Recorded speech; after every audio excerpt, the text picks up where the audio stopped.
Hi caregivers and families, welcome back. This week I wanted to give you an idea of what we do in school during journal writing time. We've talked a lot about writing at home and things that you can do in ways that you can incorporate writing at home with your little ones. And today with the journal writing, I'm going to show you how easy that could be and walk through exactly what we do in class when we're writing a journal together. So we've started the Care Bears February journal. Every month we'll have a different journal, and we do this about 2 to 3 times a week, and it takes about 15 minutes. So at home you can easily have a stack of paper, staple it together, or if you have a notebook or scribbler handy, that could be your journal. Have some markers or crayons or pencils, something fun and that they liked and enjoy to write with. Make sure that you have about 15 minutes of time where you're sitting at a table or a writing service so that you can enjoy this time with them together. You can write outside when you're sitting at the park, you can write at the dinner table right after dinner, you can write on your bed when they are getting ready for bedtime. So this is one example of what we did. This is from February 7th. We always put a date on there. And we draw a picture of what happened. And this time we're writing about indoor recesses. That was last week when it was really cold. So we drew pictures of what happened and we labeled it, S for school, and then we made up a sentence together. So now let's do one together. Let's think of an idea. What are we going to write about today? What's something that happened to us? It could be something that is little, something as small as walking up the stairs and going into the classroom. That's a story. It could be something big. For example, 100 days, Valentine's Day. Today, I'm thinking we're going to write about 100 days. So on 100 days, we made necklaces and we made hats. So let's write about that, okay? First, we have to think about a story or a picture. Well, for 100 days, we did a necklace and we made a hat. So let's draw that. We made necklaces out of Fruit Loops, and there were 100 of them. So draw lots of little circles. You can do this with me at home at the same time. I'm going to show you as we go. And we made hats. Our 100-day hats look like this, and they wrote their initial on top. There were 10 strips of paper, and there you go. Let's do some labeling. What are we going to label this? That's right, that's a necklace. Necklace. Let's write an N for necklace.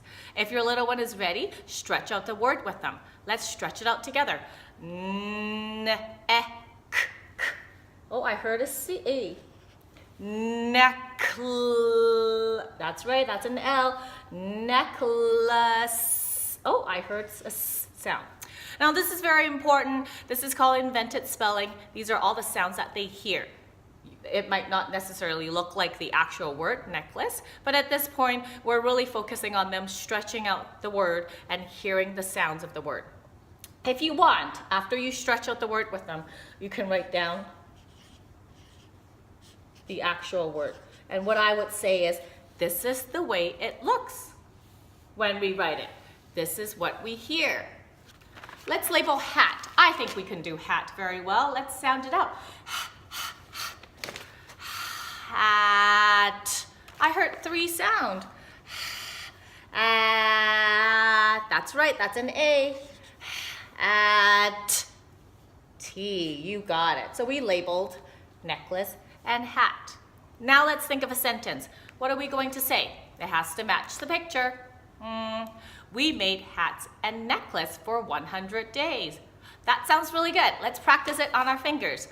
We made hats and necklaces for 100 days. That's 8 words. Let's make sure we practice it and freeze the sentence so that it doesn't change on us. We made necklaces and hats for 100 days. Let's touch our paper and say the sentence. We made necklaces and hats for 100 days.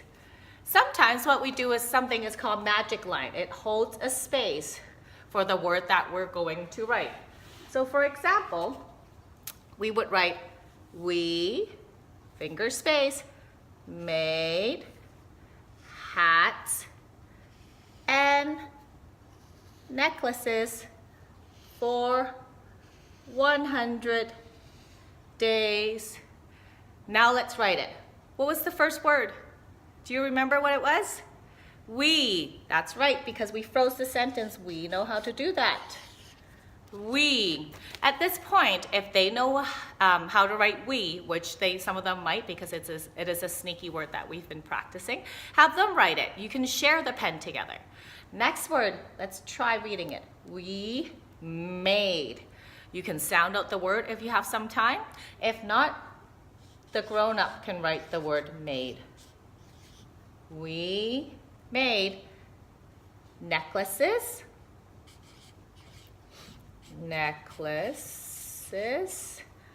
and, hey, you Care Bears, you know how to write and? A-N-D. Let's go back and reread it. Use the back of your pen. We made necklaces and hats. Oh, look, there's the word hat. Hats for. Again, if you want to stretch out the word, that would be a really good learning experience for your little one. Stretch it out like this. For. And write down the sounds that you hear, just like what we did here.